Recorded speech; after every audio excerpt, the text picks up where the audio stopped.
Welcome back, everyone. Ready for another deep dive? Always. Awesome. So today we're tackling a story that, well, I think everyone knows, at least in some form, Cinderella. Classic. Right. But here's the thing. We're not talking Disney princesses and fairy godmothers today. We're going way back to the original. The Brothers Grimm version. The one and only. And let me tell you, it gets a little dark. Oh, absolutely. Yeah. The Grimm tales were, well, grim for a reason. Not exactly bedtime stories for kids originally. Exactly. So if you're picturing cute mice sewing a dress, might want to adjust those expectations a bit. Yeah, this Cinderella is dealing with some serious stuff. Impossible tasks, a family that's downright cruel. It's a whole different vibe. So let's start at the beginning. We meet Cinderella, and right away, it's clear she's not just dealing with some chores, she's grieving. Her mom has passed away, and she visits her grave every day. And that detail about the hazel branch she plants there, that's important. Okay, how so? I mean, it's a sweet gesture, but is there more to it? Oh, yeah. In folklore, hazel's connected to wisdom, protection, even the spirit world. It's like Cinderella's drawing strength from nature itself. Interesting. So it's not just a random plant, it symbolizes something deeper. Exactly. Every detail in these old tales is usually layered with meaning. Now enter the stepmother and stepsisters, and, well, let's just say they're not exactly winning any Best Family Awards. Right. The Grimm brothers definitely didn't hold back on these characters. They're awful. And it's interesting, they don't even get names. It's like they represent evil in general, not specific people. So they're more like symbols than characters, representing that dark side we all have. You got it. And their cruelty towards Cinderella, it goes beyond chores. It's psychological, trying to break her spirit. And then there are those tasks they give her, sorting lentils from ashes. Come on, who even thinks of that? Well, it's meant to be impossible. It's the stepmother asserting dominance, keeping Cinderella down. But here's where it gets cool. Cinderella calls on the birds for help. Ah, yes. The helpful animal friends. A classic fairy tale move. They just swoop in and magically solve the problem, right? Right. But think about it. Birds represent nature, and Cinderella being able to communicate with them shows how pure her heart is. It's like nature itself is on her side. I like that. It's like that idea that goodness is supported by the natural world, even when people are awful to you. Exactly. And it also really highlights the contrast. Cinderella's in tune with nature, while her stepfamily is very much not. So we've got grieving Cinderella, drawing strength from nature, and then those wicked stepsisters who are just pure meanness personified. And then, of course, we can't forget the ball. Well, actually, balls. Because in the Grimm version, there are 3. Oh, right. It's not just one magical night. Cinderella gets 3 chances to shine. And each night, she shows up in a more amazing gown than the last. The descriptions are so detailed, full of gold and jewels. They really emphasize her outer beauty. But you're saying it's not just about looking pretty, right? There's got to be more to it than that. Exactly. It's symbolic. This transformation shows Cinderella stepping out of the shadows, showing her true potential, even if it's just for a few hours. And then there's the prince, totally captivated by her. He's obsessed with this mysterious beauty. And he doesn't even recognize her when she's not all decked out for the ball. Makes you wonder, is it really love? Or just him being fixated on how she looks? That's a good point. Like, is the story saying something about how women were seen back then? That their worth was all about appearances? It definitely makes you think. And that's what's so cool about these tales. They're not just simple romances. They make you question stuff. So we've got a grieving Cinderella, finding comfort in nature, those wicked stepsisters trying to hold her down, and a prince who maybe isn't all he's cracked up to be. Where do you go from here? Well, now things get even more intense. Cinderella has to sneak out of those balls before the magic wears off, and she comes up with some clever ways to do it.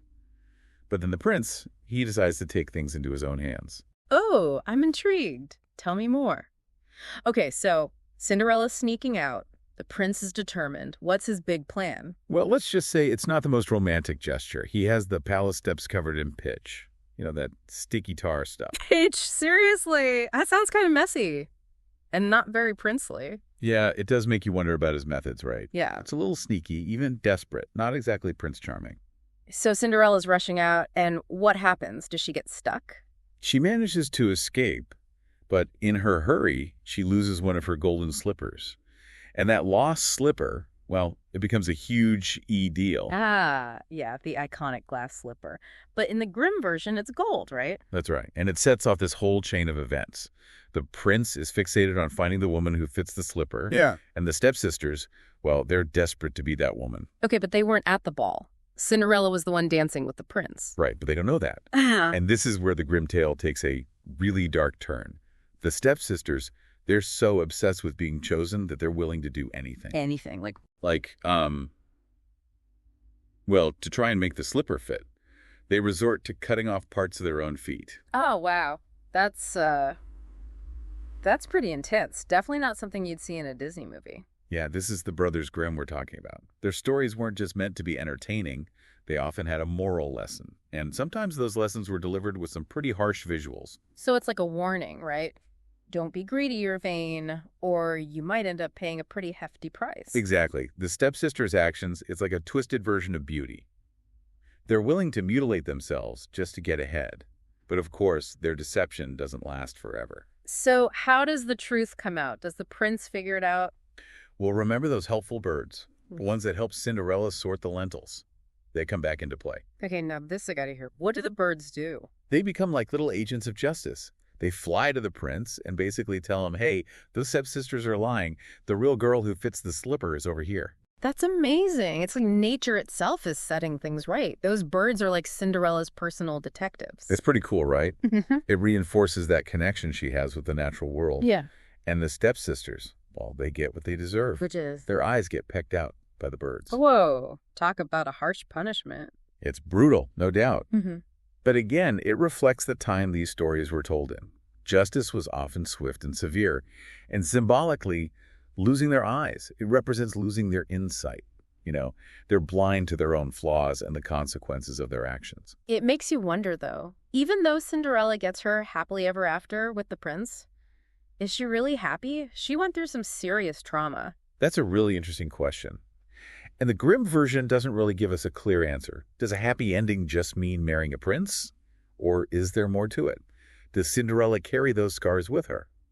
The story leaves us thinking about the complexities of happiness and how trauma can linger. It's a much deeper ending than just, and they lived happily ever after. Right. It makes you consider what happily ever after actually means. And it's also a reminder that these fairy tales, they're not just light and fluffy. They can be pretty dark and thought-provoking. Okay, so we've covered the darkness, the violence, those tricky moral lessons. But Cinderella is still one of the most popular stories ever. Why do you think that is? Well, I think it's because underneath it all, it's a story about hope. No matter how bad things get, Cinderella never gives up. She keeps her good heart, and she believes in a better future. It's like the ultimate underdog story, right? Mm-hmm. We're all rooting for her because we see ourselves in her struggles. We want to believe that good things can happen, even when the world feels unfair. Absolutely. And that's a message that resonates across cultures and time periods. We all want to see goodness triumph over evil.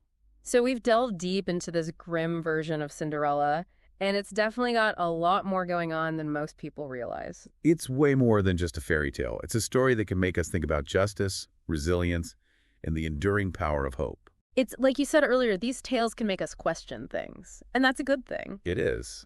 So, next time someone mentions Cinderella, remember there's a whole other layer to the story, one that might surprise you. It's kind of wild how a story we think of as like a kid's tale can be so deep, so, thought-provoking. Right. It's what makes these fairy tales so fascinating. They work on different levels.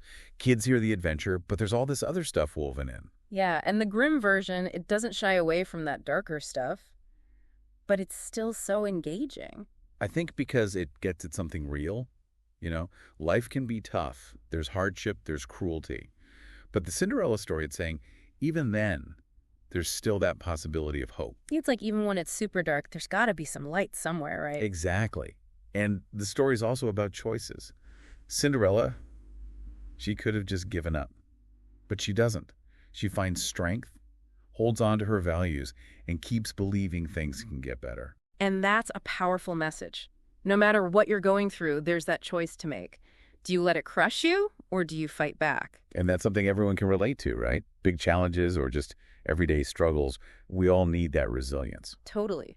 And it's interesting how Like, Cinderella's a global story. Every culture's kind of got their version. It's true. From Grimm to Disney to all those in between, the core idea is there, but the details change. It's like each version reflects what that culture was thinking about at the time. So it's like a snapshot of different values, different fears, even different ideas about what happy looks like. You got it.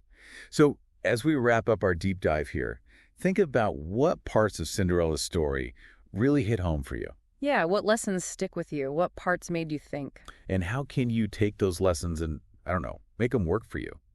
How can you build your own resilience, find your own hope? Because you don't need a fairy godmother to make good things happen. Right. It's about that inner strength, that belief in yourself, finding your own way to overcome the tough stuff and create your own happily ever after.